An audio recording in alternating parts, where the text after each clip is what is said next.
Assalamualaikum warahmatullahi wabarakatuh. Kita lanjutkan materinya, yaitu mengenai angka indeks. Ini bisa saudara baca sendiri ya.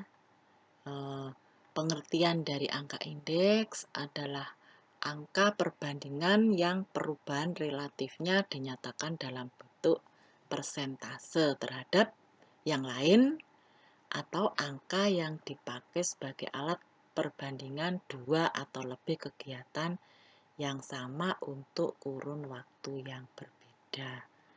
Untuk angka indeks ini itu memiliki satuan persen. Namun dalam prakteknya jarang atau hampir tidak pernah disertakan. Kegunaannya adalah untuk membandingkan perubahan dari suatu periode ke periode yang lain. Jadi apakah ada kenaikan atau penurunan itu bisa dilihat dari angka indeksnya. Contohnya ini. Jadi ini ada perhitungan angka indeks dari penjualan kendaraan bermotor dengan tahun dasar tahun 2007. Nah, sebelumnya saya ingatkan bahwa dalam pembahasan angka indeks itu ada dua hal yang perlu diperhatikan. Yang pertama adalah tahun dasar. Tahun dasar itu biasanya disimbolkan dengan 0. Nah, yang dimaksud dengan tahun dasar adalah tahun yang dipakai sebagai acuan atau dipakai sebagai pedoman. Sedangkan yang kedua adalah tahun berjalan. Nah, tahun berjalan ini biasanya disimbolkan dengan N. Nah, yang dimaksud dengan tahun berjalan adalah tahun yang akan dicari angka indeksnya. Jadi ini saya kembalikan lagi pada contoh tabel ini. Ini adalah perhitungan angka indeks penjualan kendaraan bermotor. Tahun dasarnya 2007, berarti acuannya adalah tahun 2007. Sehingga dalam angka indeks pada tahun dasar itu nilainya adalah 100%. Karena dipakai sebagai dasar. Nah, kalau kita ingin tahu tahun 2008, berarti tahun berjalannya adalah tahun 2008, kemudian tahun dasarnya 2007, maka perhitungannya adalah tahun 2008 itu penjualannya berapa? Dibagi dengan tahun 2007, dikalikan dengan 100%, sehingga hasilnya adalah 70%. Nah, ini kesimpulannya apa? Berarti penjualan kendaraan bermotor pada tahun 2008 itu terjadi penurunan sebesar 30%. Karena dasarnya adalah 100%. Nah, 70 itu kan semakin menurun. Nah, penurunannya berapa kalau gitu? Penurunannya adalah sebesar 30%. Tuh. Kalau misalkan kita ingin 2009 ya 9,6 dibagi 9,3, ini pakai tahun dasar 2007 dikalikan 100 hasilnya 103%. Berarti tahun 2009 itu ada kenaikan penjualan sebesar 3% dibandingkan tahun 2007. 2010 juga gitu, hasilnya 109. Berarti ada kenaikan 9% dibandingkan dengan tahun 2007. Itu cara membaca angka indeks. Kemudian jenisnya, ini ada beberapa. Ini jenisnya ada indeks harga atau price index. Ini ya, dibaca sendirilah apa keterangannya. Terus ada indeks kuantitas atau quantity index, dan ada indeks nilai atau value index. Indeks nilai ini adalah gabungan dari indeks harga dikalikan dengan indeks kuantitas. Ya, jadi keterangannya dibaca sendiri. Dan cara penentuan angka indeks ada beberapa ini. Yang pertama adalah indeks tidak tertimbang, berarti tidak ada faktor penimbangnya. Bisa berbentuk agregatif atau menyeluruh, dan bisa berbentuk relatif atau dalam persentase tertentu. Yang kedua, indeks tertimbang, berarti ada faktor penimbangnya. Ini juga ada dua, bentuk agregatif dan bentuk relatif. Nah, untuk indeks tidak tertimbang dalam bentuk agregatif, rumusnya adalah untuk indeks harga, ya, indeks harga itu notasinya adalah P, price, ya, singkatan dari price. Di sini ada I, indeks 0N, berarti 0 itu tahun dasar, N itu tahun berjalan. Misalkan I 2018-2020. Berarti yang dicari adalah indeks tahun 2020, tahun dasarnya 2018. Rumusnya adalah sigma PN, harga tahun berjalan, dibagi dengan sigma P0, harga tahun dasar, dikalikan 100%. Untuk indeks kuantitas juga gitu, tinggal mengganti simbolnya saja. Kalau kuantitas disimbolkan dengan Q, kuantitas, rumusnya sama. Nilai juga gitu, nilai disimbolkan dengan V, value, sigma Vn dibagi dengan sigma V0 kali 100%. Itu indeks tidak tertimbang, ya, dalam bentuk agregatif. Kalau dalam bentuk relatif itu sigmanya hilang. Kalau sigma itu kan menyeluruh, jadi harus ditotal. Kalau relatif itu sigmanya hilang, rumusnya sama. Ya, jadi dicari satu persatu, terakhirnya dibagi dengan berapa jenis yang dicari angka indeksnya nanti. Itu relatif, ya, bedanya ini sigmanya hilang, rumusnya sama semua. Oke, terus ini contohnya. Contoh, ya. Perhitungan angka indeks yang tidak tertimbang untuk 5 macam barang. Jadi barangnya ada 5 macam, A, B, sampai E. Terus tahun dasarnya 2009. Terus tahun berjalannya 2010. Ini contoh aja, ya, jadi tahunnya agak lama. Jadi 2009 itu P0, 2010 PN. Jadi P0-nya masing-masing sekian, dari masing-masing komoditas, ya, masing-masing barang. Terus harganya masing-masing sekian. Sehingga kalau kita ingin mencari indeksnya ini kita total sesuai dengan rumusnya, ya. Rumusnya kan ini. Ini rumusnya, sigma PN per sigma 0. Jadi sigma PN ini ditotal, kemudian ini juga ditotal. Ya, dibagi dikalikan 100%, sehingga hasilnya 125,7%. Artinya tahun 2010 terjadi kenaikan harga sebesar 25,7% dibandingkan tahun 2009. Kemudian yang dalam bentuk relatif, ya, masing-masing dikalikan ini. Relatif kan rumusnya PN dibagi P0 kali 100. Ya kan? Jadi ini masing-masing PN-nya ini, ya, 150 dibagi 100 dikalikan 100%. Ini juga 175 dibagi 150 kali 100%, dan seterusnya. Terus kalau sudah dijumlah terakhirnya, dijumlah, ya, dijumlah, ini baru dibagi dengan jumlah komoditasnya, komoditinya 1, 2, 3, 4, 5 dibagi 5, sehingga hasilnya 127,7%. Artinya apa? Tahun 2010 terjadi kenaikan harga sebesar 27,7% dibandingkan tahun 2009. Kemudian yang bentuk tertimbang, kalau bentuk tertimbang sudah ada faktor penimbang. Faktor penimbang di sini disimbolkan dengan V. V, ya. V. Kemudian rumusnya sama, cuman dikalikan dengan W, faktor penimbangnya. Di sini W-nya, faktor penimbang. Jadi untuk indeks harga sebelum ada faktor penimbang kan sigma PN per sigma P0 kali 100%. Karena sekarang ada penimbangnya dikalikan W masing-masing. Nah, faktor penimbang tuh macam-macam, ada yang kuantitas, ya.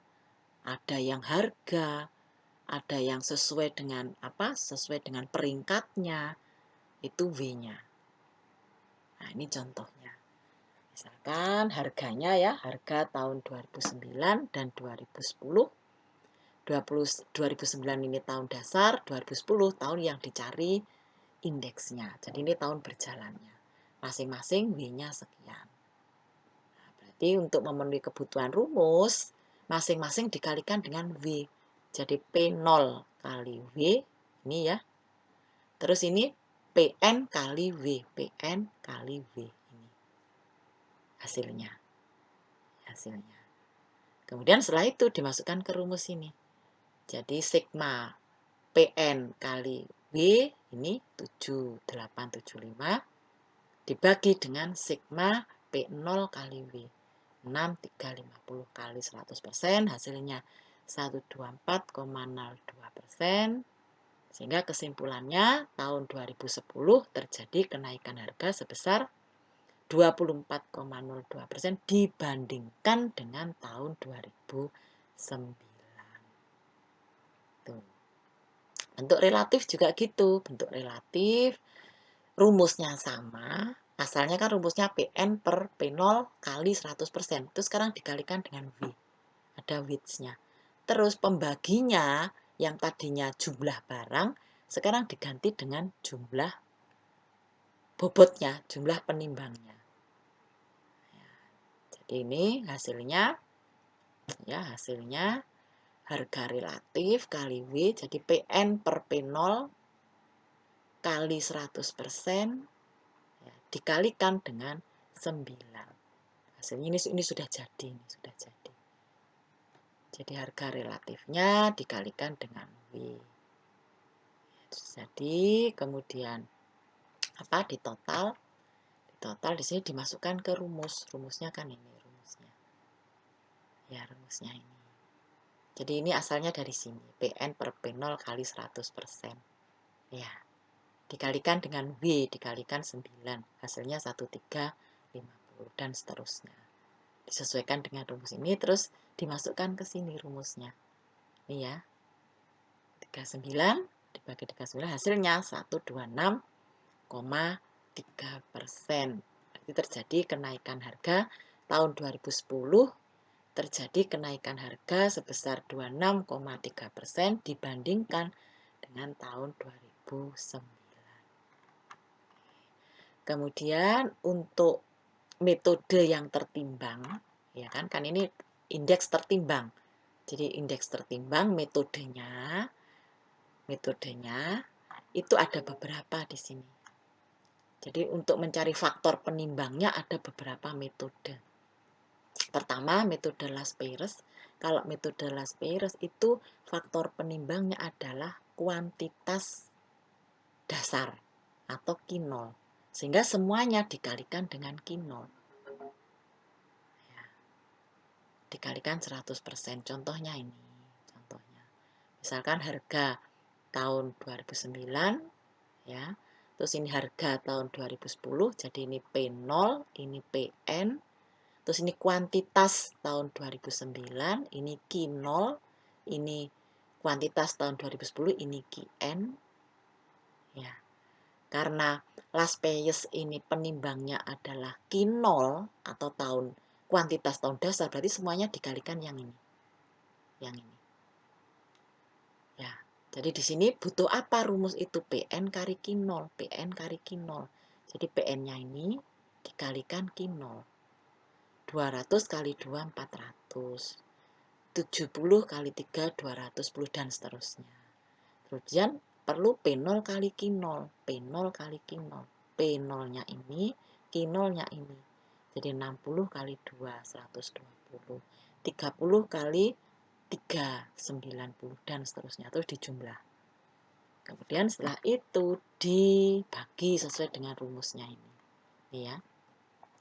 1040 dibagi 380 kali 100%. Hasilnya 273,68%. Artinya tahun 2010 terjadi kenaikan harga sebesar 173,68% dibandingkan dengan tahun 2009. Itu menurut Las-Peyres atau disingkat L, metode L. last Payes. Ini faktor penimbangnya adalah kuantitas tahun dasar. Menurut fase yang kedua, itu faktor penimbangnya berubah lagi. Bukan kuantitas tahun dasar, tapi kuantitas tahun berjalan. Sehingga semuanya dikalikan dengan QN. Kita masih dalam contoh yang sama ya, ini ya. Jadi harganya sekian, tahun dasar 2009, tahun berjalan 2010. Ini kuantitas tahun dasar, kuantitas tahun berjalan. Yang dipakai yang ini, QN. Berarti semuanya dikalikan dengan QN. Ya. Jadi PN kali QN, PN-nya ini masing-masing dikalikan dengan QN. Terus ada P0 kali QN. Berarti P0-nya ini masing-masing dikalikan dengan QN. Hasilnya sekian. Kemudian dimasukkan ke rumus ya. Ini 1.500 per 540 kali 100%, hasilnya 277,78%. Kesimpulannya, terjadi kenaikan harga sebesar 177,78% dibandingkan dengan tahun 2009. Itu metode yang kedua, metode Parse atau metode P, disingkat P. Yang ketiga, metode Drobis itu tergantung hasil dari metode last Payes dengan metode Parse, karena rumusnya adalah L plus P dibagi 2. Jadi tinggal nambahkan aja L-nya sekian ditambah dengan sekian terus dibagi 2. Hasilnya berapa? Coba saudara hitung sendiri. Kemudian yang kedua, kalau ini ditambah, yang ini dikalikan terus di akar. Jadi L-nya berapa? Ini dikalikan dengan P, hasilnya di akar. Nah, coba saudara hitung sendiri. Terus metode yang berapa nih? Yang kelima, itu metode Marshall dan Edgegrove. Ini gabungan dari metode last Payes dan Parse. Kalau last Payes itu penimbangnya Q0, kalau Parse itu penimbangnya Qn, maka metode Marshall dan Edgegrove itu metode penimbangnya itu kedua-duanya, yaitu Q0 plus Qn. Ya. Jadi nanti bisa saudara hitung sendiri ya. Jadi kita mencari metode Marshall dan Edgegrove ini dengan faktor penimbang itu jumlahnya ini. Qn ditambah dengan Q0. Gitu. Jadi rumusnya, ini ya rumusnya ya. Jadi nanti dibuat kolom. Jadi kolom PN dikalikan Q0 plus Qn berapa? Dijumlah. Terus dibuatkan lagi kolom P0 kali Q0 plus Qn dijumlah. Terus hasilnya masing-masing dibagi di sini. Dikalikan 100%. Nah, itu bisa saudara coba sendiri dengan contoh yang sama saja. Ini. Ya, jadi nanti kolomnya ganti. Oke. Terus berikutnya di sini ada istilah indeks rantai.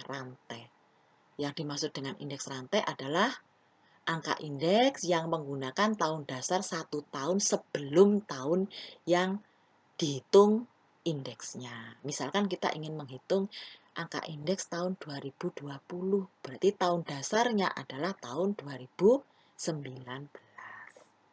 Kalau kita ingin menghitung angka indeks tahun 2019, berarti dasarnya adalah tahun 2018 dan seterusnya.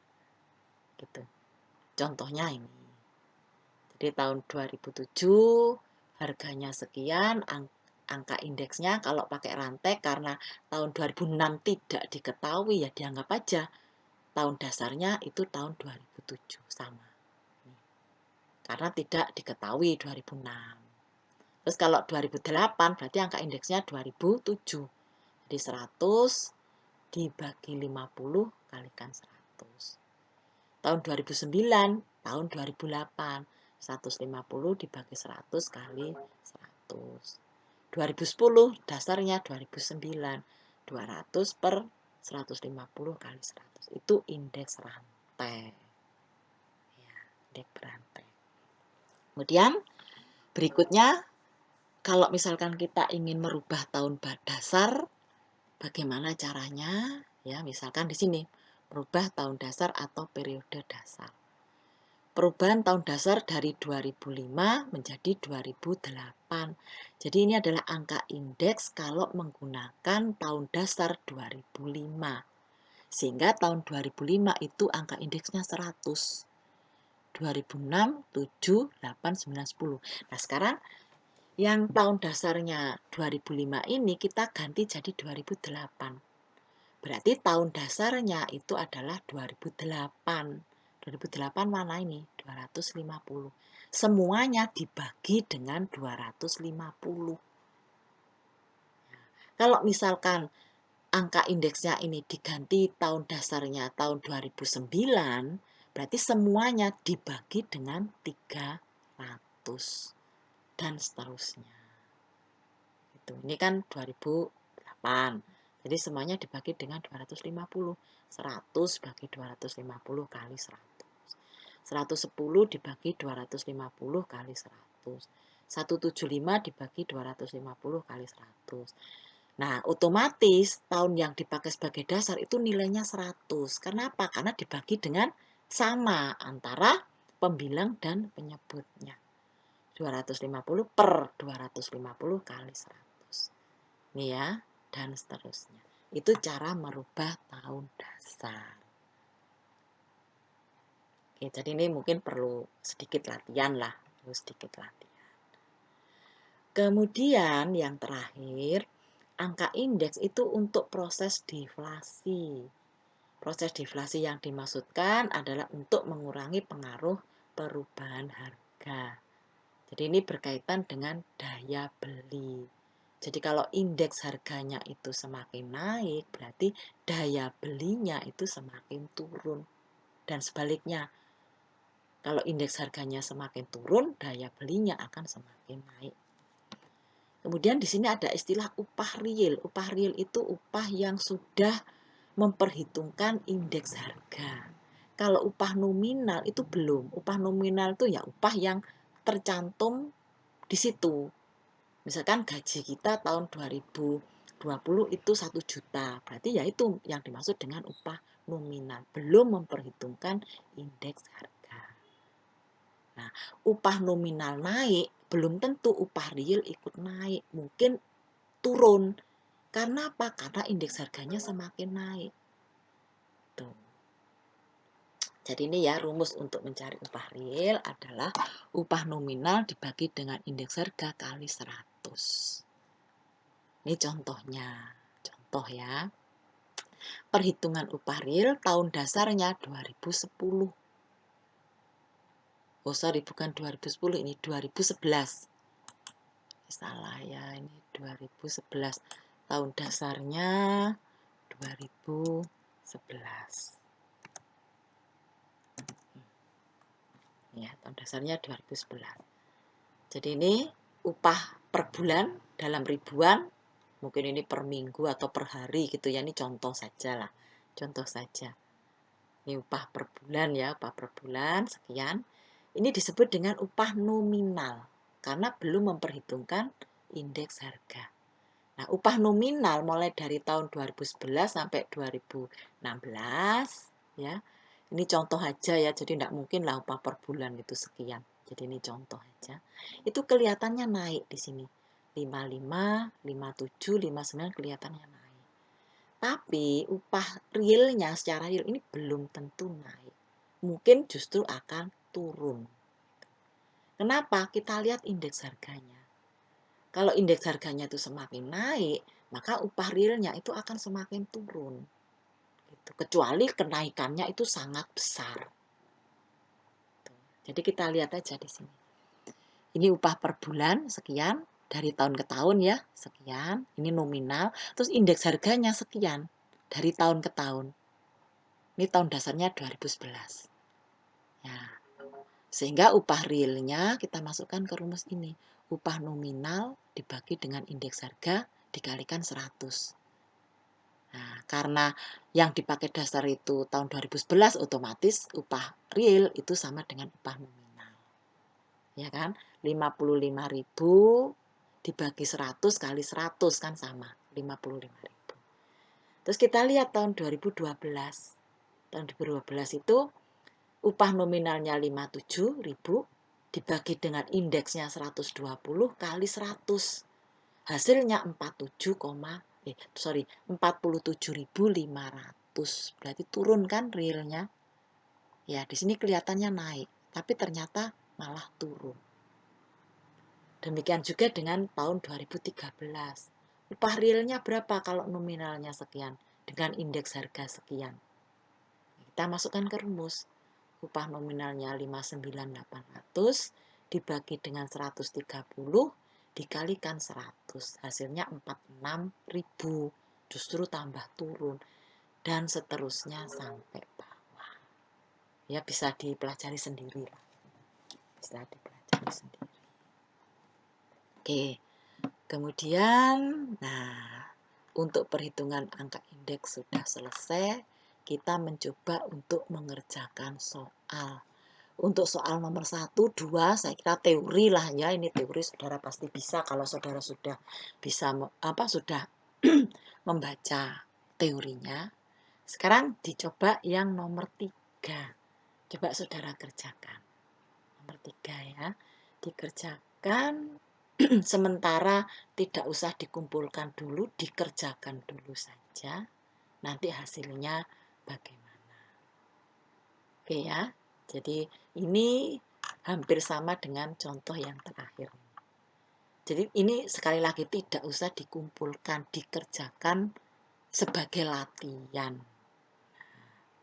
Kalau mungkin ada masalah bisa saudara diskusikan dengan teman saudara. Satu grup WA. Terakhir kalau memang tidak tidak ada solusi, nanti saya kasih solusinya. Tapi dikerjakan dulu bersama kelompoknya, jangan langsung tanya ke saya. Oke, jadi dicoba dulu ya. Saudara pasti bisa. Oke, cukup sekian. Wassalamualaikum warahmatullahi wabarakatuh.